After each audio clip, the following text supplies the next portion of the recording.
अस्सलाम वालेकुम नाजरीन, आप देख रहे हैं KTV HD न्यूज़ और मैं हूं आपके साथ नीलम नवाब।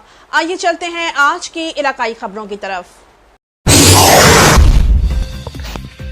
खबर शामिल करते हैं जाहिर पीर मामे वाले से। संगढ़ बरादरी में शादी की खुशी का इफ्तिताह महफिल मिलाद से आगाज हुआ। तफसील के मुताबिक जनाब खान अहमद बख्श संगढ़ के पोते, जनाब खान मजीद खान के बेटे और खान अब्दुल हमीद और खान सदीक और खान हमीद के भतीजे जनाब मोहसिन मजीद की शादी के इफ्तिताह में खूबसूरत महफिल नात से आगाज हुआ, जिसमें मकामी नात खान जनाब हाजी मुनीर अहमद गट अलामा कारी अरबी साहब ने बुजुर्गान दीन के कलाम सुनाकर महफिल नात को चार चांद लगाए। इसके अलावा शायर और नात खान ने सुनने वालों के ज़ौक़ बढ़ाए। इस महफिल मिलाद में नौजवान बुजुर्गों दोस्त अहबाब ने शिरकत की।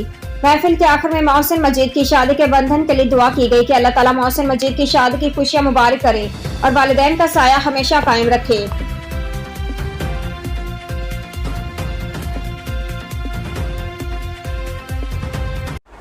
नाजरीन, मजीद खबरों और अपडेट्स के लिए देखते रहिए KTV HD न्यूज़ पाकिस्तान।